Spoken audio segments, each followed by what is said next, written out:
Getting back to the actual construction of these projects and these repair projects, can you talk about general site and safety practices that are used when doing repairs or building a home from scratch? Sure. Do you want me to talk about in general or now in the world of COVID? Because it's very different now. I think we can do both. I do have COVID questions, but if we can talk about the before, how that was handled, and then we can get into the COVID aspects of it. But we can do it. Yeah, we can address those issues here in this question. Sure. Because it's obviously our safety measures now are much more extreme, I guess you could say, just to make sure that we're keeping our staff and our homeowners and the volunteers safe. But I'll go ahead and talk a little bit about habitat in general, and then I can talk about some of the increased safety measures we're doing with COVID. So as I mentioned, we usually engage about 2,500 volunteers a year, and we have a very small staff. We'll usually have anywhere from at least 4 active construction sites going at any given time. For instance, right now we have we have a rehab home that we're working on. We have 2 infill lots. We're in the middle of infrastructure for a 13-home development that'll house 60 low-income individuals, including 40 children. And then we have, over the next 3 months, we'll jumpstart about 30 to 40 home repair projects.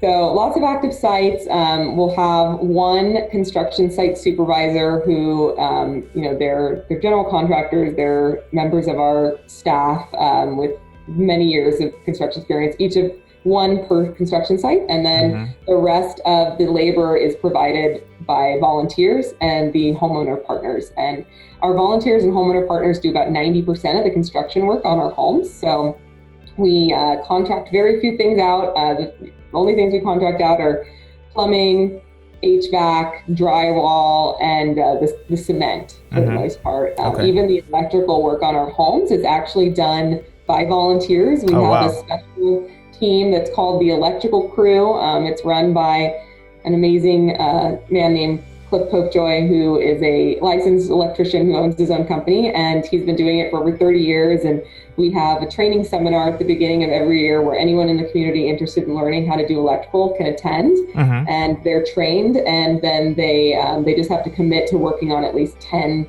habitat projects. So, and I just share that as one example, but definitely a lot of volunteer hands touch every single habitat project. I think it's usually about 4,000 to 6,000 volunteer hours per Habitat for Humanity home, just to of give you an idea. And volunteers don't need any experience when they come out to build.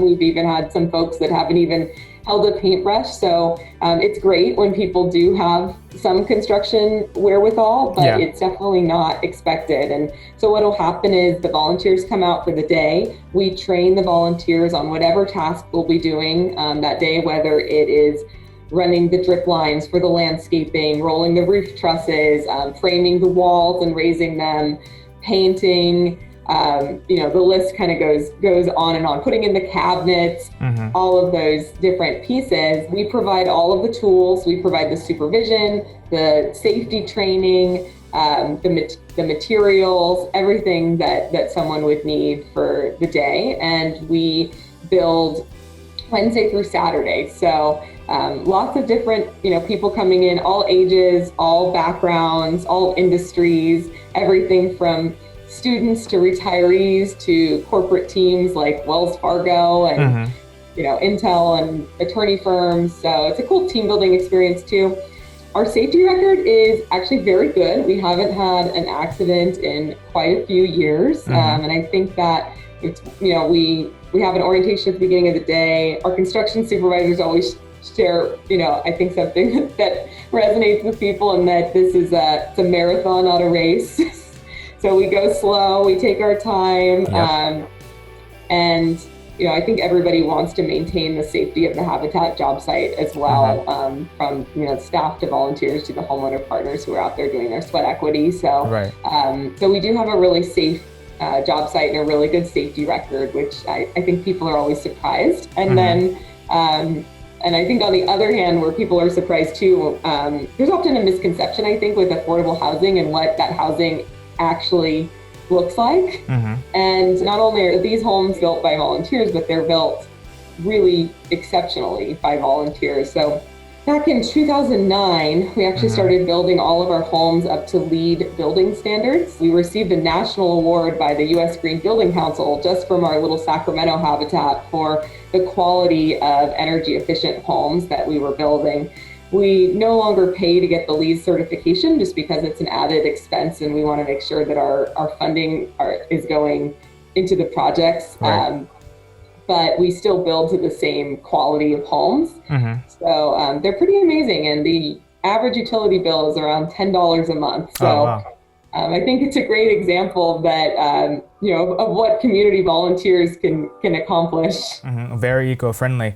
Does LEED stand for anything? Is that an acronym? Okay. I used to know this by heart. Leadership in Energy and Environmental Design. Okay, great. I know it stood for something. You gotta pick the correct words and then pick the correct word to. Yeah, and it's a designation by the U.S. Green Building Council, and it's a point system. So platinum is the highest level of LEED building, and then you have gold and silver. And we actually built a 14-home development called Indian Lane in South Sacramento.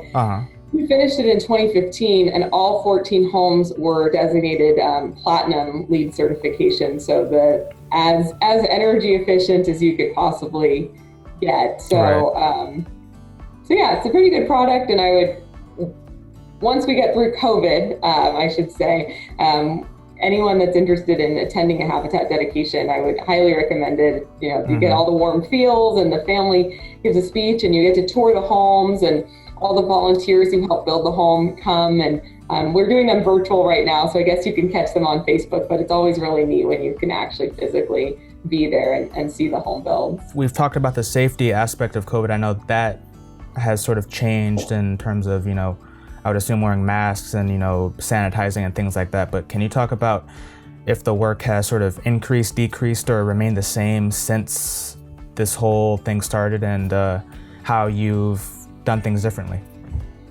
Sure. I think I'll probably take a little bit of step back and just talk about when COVID hit, and then if that's okay, because I think it's important to see how it's impacted us, and then how we've adjusted to go forward through. So, COVID really hit in March.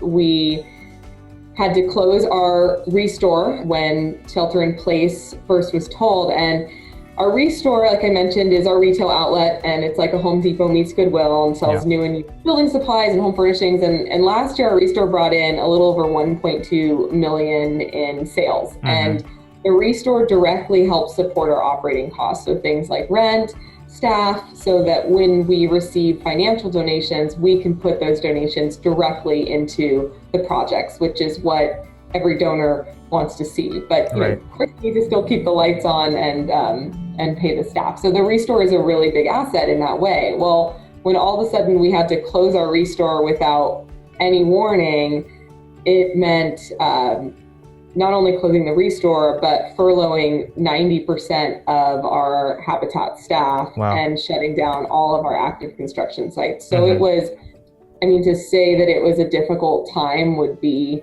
like the understatement of the century. We went from, having a staff of people that have been there for, some of our site supervisors have been with us for over 15 years, turned down jobs in the for-profit construction industry that pay, a lot of money. A lot of money, because they feel such a connection to the mission and the work of Habitat. And so when we went from, in 2019, because of some of our new programs and our growing neighborhood revitalization program and doing more community projects, we actually served more people in 2019 than in every other year of our history combined. And going into 2020, we had some really big plans as far as how we were going to continue to even further grow that impact. And so, March hits, restore has to be closed, all of our operating money, gone. Job site shut down, 90% of the staff furloughed. It was just devastating. But I was one of 3 people left behind, along with our controller and our CEO. Our controller, both to keep an eye on the funds that we did have in hand, but also because we do service and finance all of our mortgages. And so we have 150 plus Habitat homeowners living in our region who, when they pay us their mortgage, we impound for their property taxes and their insurance. And so we needed to make sure that if those homeowners were to, lose their jobs, which was a high probability because many of them are lower earner, have lower wage jobs, which were the first jobs to go. And if they were to lose their jobs, we needed to make sure that we had enough funds in the bank that we could support them with, deferred mortgage payments, cover their property taxes and their insurance so that they didn't run the risk of losing their Habitat home. So it was just a really hard time, but we dug in our heels. We were really scrappy. We looked to our community. We were able to raise some funds. We were able to get PPP funding through our partnership with River City Bank, which was a godsend. And with the PPP funding and the additional fundraising, we were able to bring back our staff, reopen our job sites. We also reopened our restore with a lot of new safety measures, and also making sure that we had enough hardware product that we could classify as an essential business with hardware. It was really, really wonderful when we were able to welcome staff back. I can't even begin to describe the day when that happened. And when we were able to then open up our job sites again, we had 5 homeowner partners who were going through the process of applying to become Habitat homeowners and who had almost reached the point where we were ready to make the call and tell them, you've been approved, we're gonna build a Habitat house for you. And those families were all put on ice. And so when we were able to bring back our staff, reopen our sites, being able to make those calls to those 5 families and let them know was probably the best piece of it all, because they said, oh my gosh, we thought you were going to close, we thought you were going to forget about us, and tears were streaming down. You could hear them crying on the other side of the phone that their dreams of becoming a homeowner weren't ruined by COVID, and that we were still going to figure out how to do it. We're not out of the woods yet, and there continue to be challenges almost every day with building forward through COVID. Obviously, from a financial side, we've been hit hard with not being able to we usually have a gala in the fall where we have 400 people, and it's a black tie live auction event. Last year it raised over $300,000. We call it the one time we get fancy at Habitat. And that's something that we can't have in person this year. And we traditionally have a women build in May where we have 400 women come out in pink hard hats over all of our active sites, and that's also a fundraiser, and we weren't able to do that in the same way. And we've seen a lot of our team building revenue go down. Restore sales, though the Restore is doing as well as could be imagined, we've still taken a hit in sales because the donations to the Restore are not at the same level as they were pre-COVID, and so the product that's coming in is different. So from a fundraising perspective, we're just trying to be extremely shrewd and really look for additional supporters who believe in our work in the region that will help us continue to build forward. We've also been hit from a volunteer side because of the additional safety measures we need to take on site with social distancing and making sure people aren't sharing tools and keeping it just really light with headcount. We've had to, postpone indefinitely until COVID has passed, being able to take our typical large groups of volunteers. So right now, the only volunteers that we're able to take on site are our crew leaders, who are a core group of about 30 regular volunteers that have been through safety guidance and OSHA training, and that's it. So we're looking at an over 90% reduction in our typical volunteer muscle, which it means something, because we don't just have volunteers on the job sites because it's nice to have volunteers and to engage people. I mean, you can't raise a wall by yourself. It takes a community to do so. And so, we're really we're really slim right now on our labor muscle, and that's definitely, impacting some of our production timelines. And, also with our Rock the Block event, well, we can't have 400 volunteers come out over 36 hours and do 30 projects. And so, looking at creatively tweaking that. And so our Rock the Block this year will be an 8 to 10 week timeline where we do the home repairs, because we still want to keep our commitment to South Oak Park, but we can't do it in the same way because of COVID. And then, outside of kind of the habitat world, there's been a lot of COVID impact just on the construction industry at large, with getting materials. For instance, windows used to take 2 to 3 weeks when an order would be placed for windows. Now it's taking up to 2 months to get windows in hand from when the order is placed. The BIA recently reported lumber since COVID hit has increased in price 40%. Right. Permits with the city, which admittedly the city of Sacramento is not super quick on their permits pre-COVID, but we might be looking at 6 weeks to get a permit approved to start a new, one home infill lot construction project. We have one project now. We've been waiting on permit approvals that was submitted during COVID for over 4 months.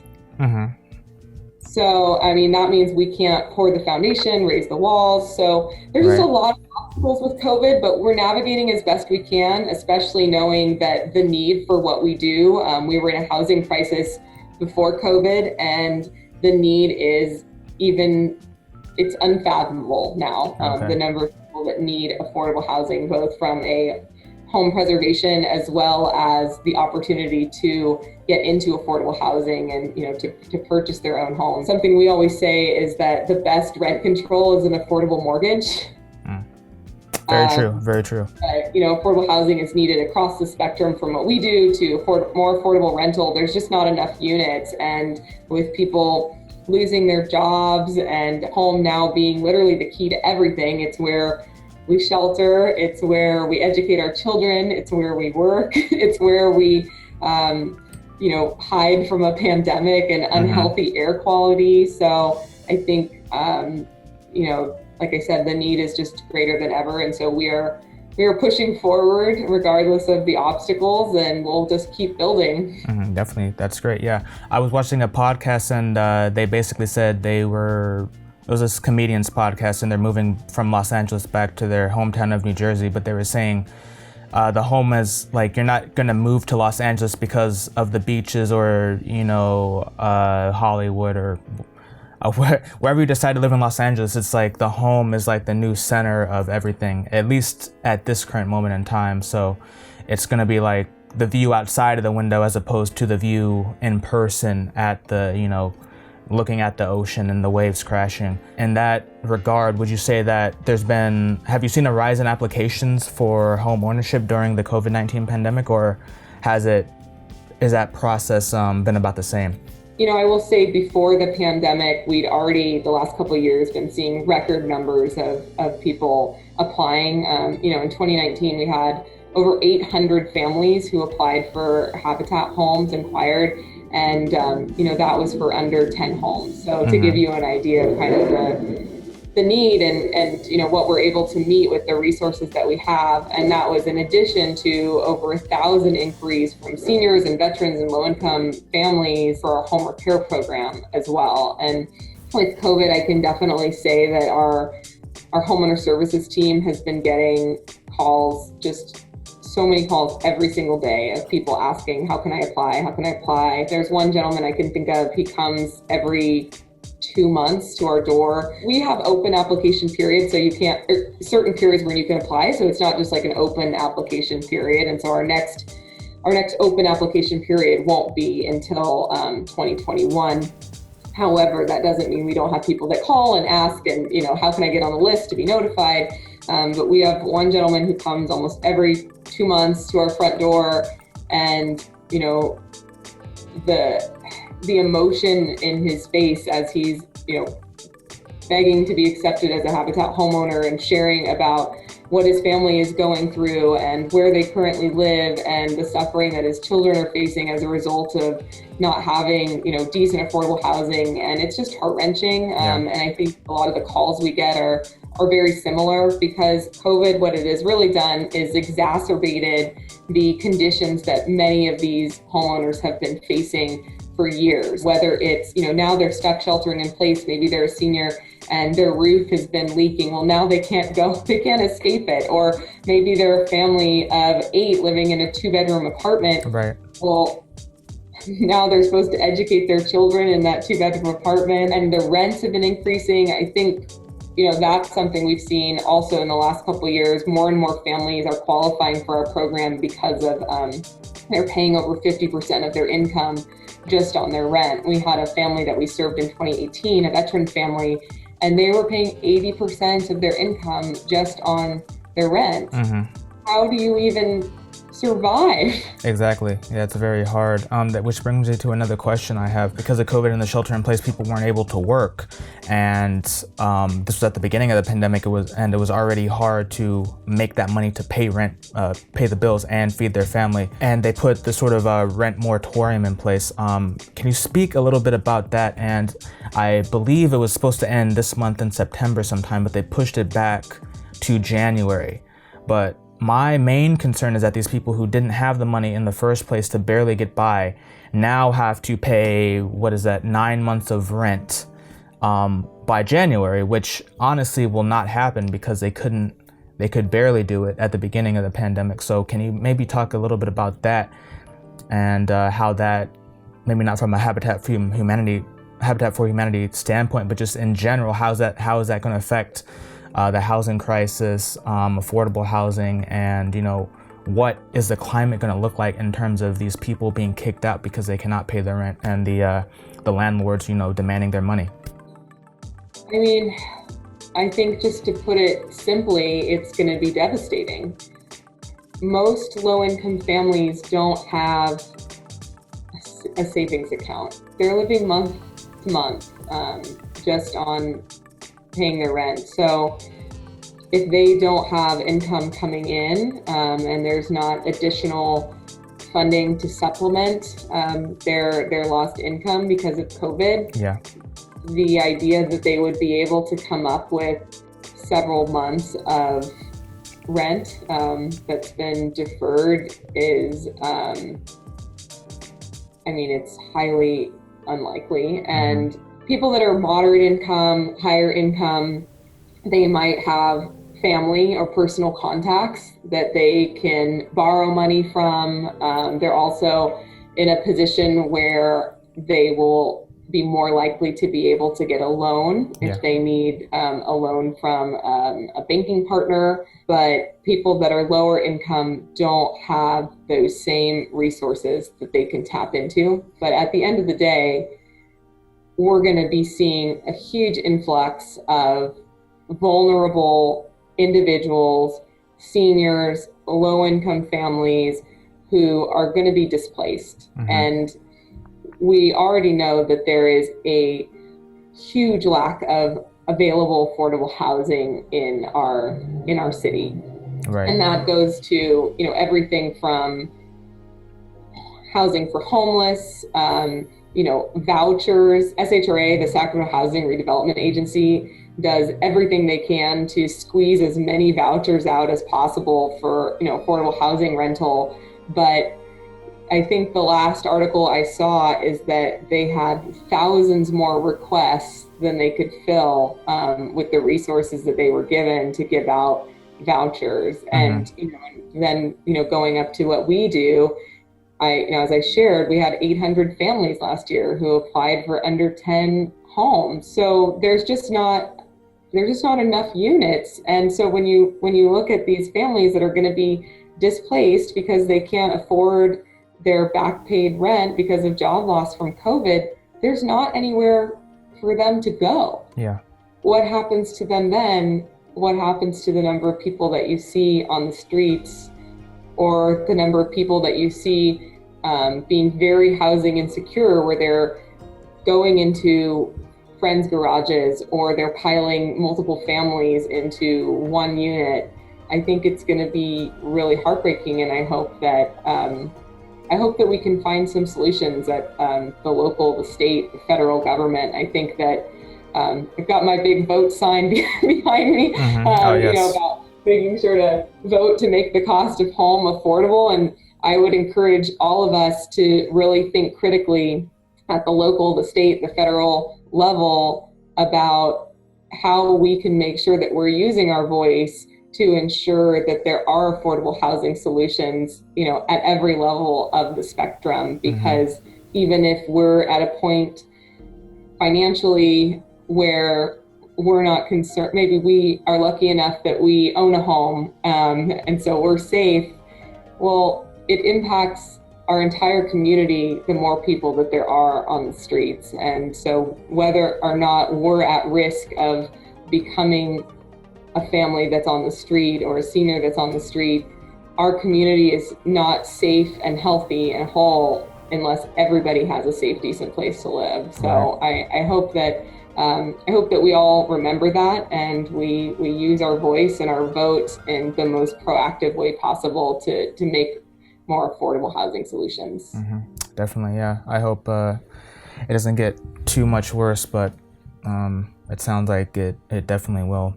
So I have one last question for you, and I'd like to know, what is your ultimate goal as the Director of Development for the Greater Sacramento Area Habitat for Humanity? And do you think you've achieved this goal or getting close, or is it sort of never-ending plateau that you just try to strive and do better?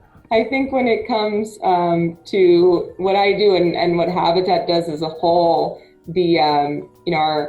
our vision is a world where everyone has a safe, decent place to live, and that is a lofty vision. I think it's safe to say in my lifetime we may never meet fully that vision, but we continue to charge forward with everything we've got to get closer and closer to that vision. And I've been blessed to be with Habitat for 10 years, and I've definitely seen a lot of growth when I originally came on board, and of course this is not a me effort. This is a team effort from our staff to the supporters that we have and our volunteers. But with the increase in support, we've been able to go from an organization that serves 10 families a year, so maybe under 100 people, to an organization that now serves over 3,000 individuals a year through home build, home repair, and community projects. And so I think we just continue to push ourselves and to ask our community to roll up their sleeves with us. And at the end of the day, my job and our job at Habitat is to gather as many partners and as many people to join our Habitat army as possible, so that we can help as many people as humanly possible with the resources that we have. So, like I said, COVID has definitely presented many challenges, but none of the blockades of COVID are stopping us from continuing to build forward. We just have to find new and creative ways to continue to bring people together and to continue to keep building and to continue to keep changing lives through housing and providing that strength, stability, and self-reliance that our low-income families and our seniors and our veterans need in order to be able to have a safe, stable home. Well, Laine, I know you're very busy. You sound very busy, especially during this pandemic time that doesn't seem to be ending, this COVID-19 time that the world has never seen before and has devastated so much. But I do appreciate you taking time, out of your busy schedule to chat with me here on this Zoom interview for Construction Business TV.